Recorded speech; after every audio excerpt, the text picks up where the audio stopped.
It is the Martha Zoller Show, and as we always try to do on Wednesdays, we get together with Bill Crane for Crane's Corner. And before we get to the whole immigration discussion, yesterday in the House, there was a little back and forth, and you're seeing this kind of elevated rhetoric on the Democratic side especially, and then Park Cannon got up and gave some kind of message in Spanish, and then Ray Martinez got up and said a little something about it, but he called her out by name, and so John Burns, the speaker, kind of reprimanded him because that's part of the rules. You don't call out the other folks by name. But I got a number of messages from people that thought that was unfair, that he should have called also out Park Cannon as well as Ray Martinez. Did you watch that at all? Because it made it to lawmakers. It's been talked about, and I've gotten a number of messages about it.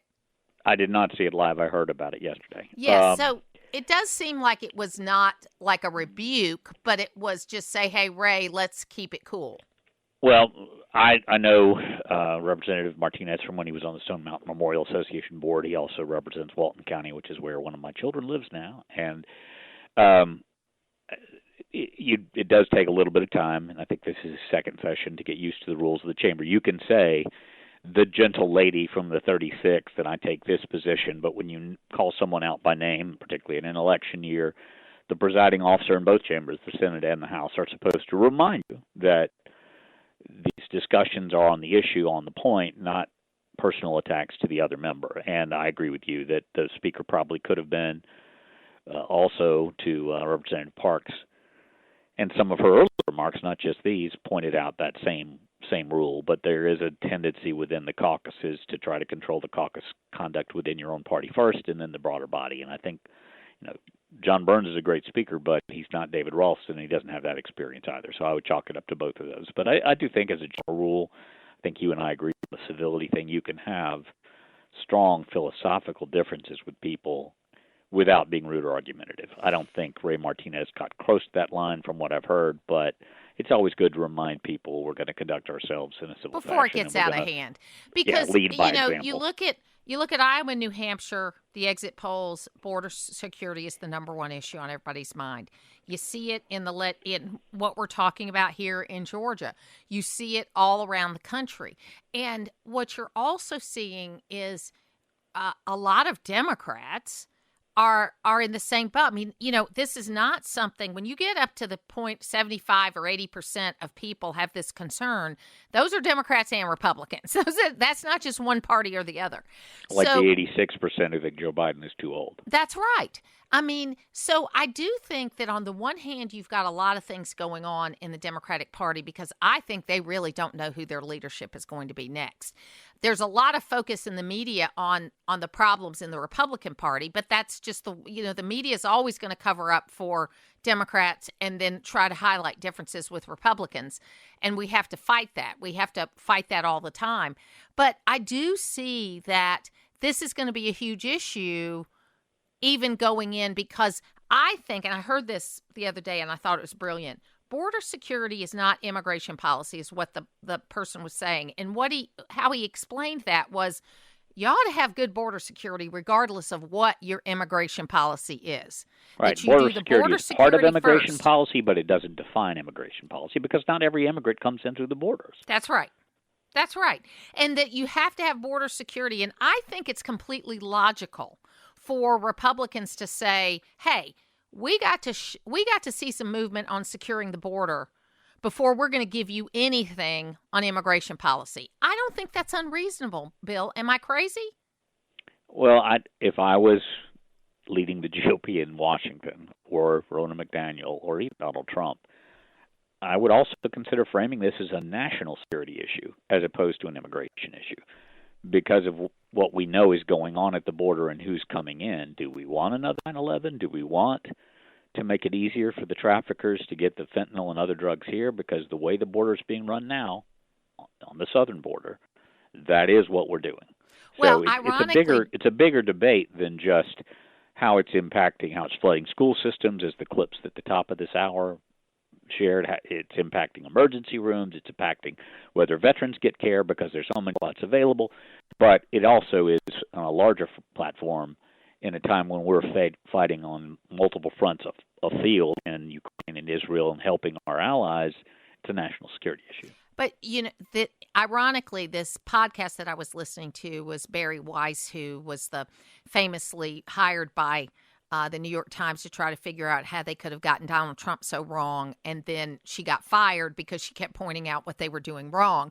And she has this podcast called Honestly. And the person she was interviewing was actually a defense contractor who one of the things that he does is work on border security solutions.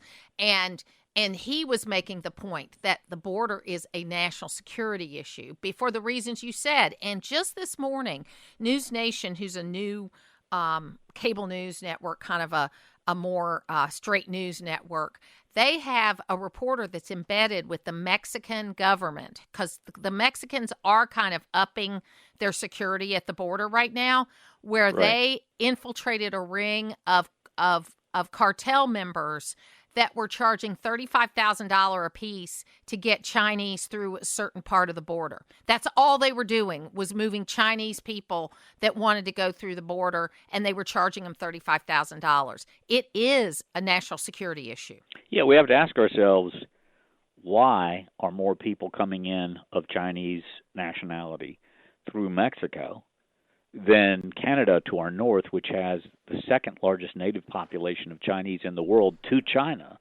And the answer isn't because they're trying to, start a business or hook up with family. So, I mean, they're just common sense things you can see in what's going on at the border.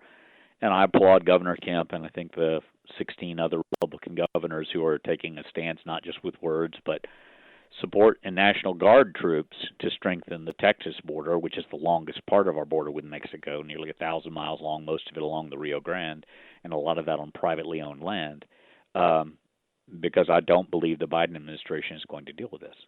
So I want to shift gears just a little bit to the Biden administration. Thursday, the special counsel's report came out. Then the president came out and did this angry press conference. Oh, it was horrible. I'm sure, and I'm sure the guys that had him on the way out the door, and then he turned back and made that comment about Israel that they were over the top. I mean, it's like a nightmare for communications people.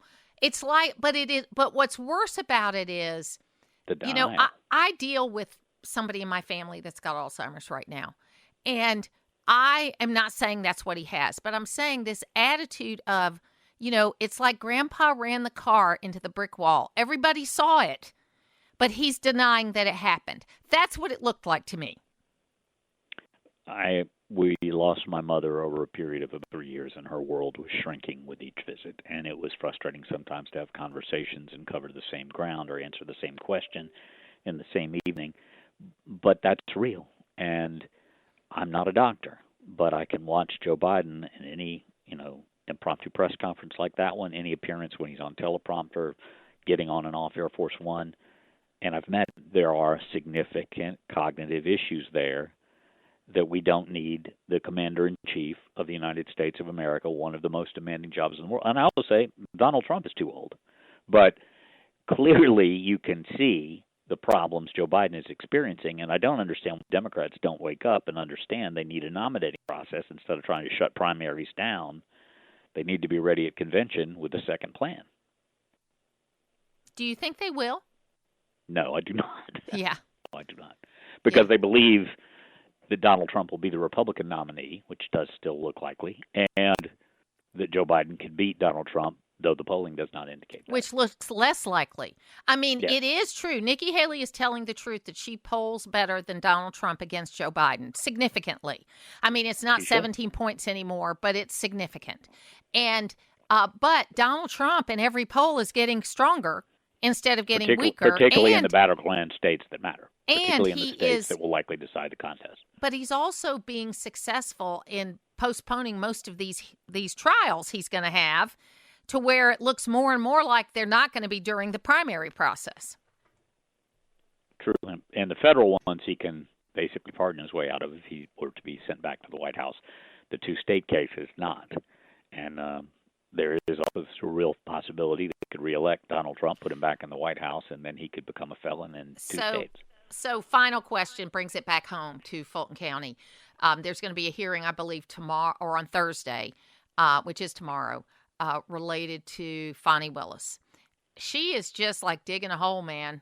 I mean, she's trying to call this racism. She now has admitted that, no, it didn't start out as a relationship, but it is one. I mean, she's in a mess, and I don't know why she just doesn't recuse herself so that her case doesn't die, because her case is going to die if she keeps going, which is fine with me.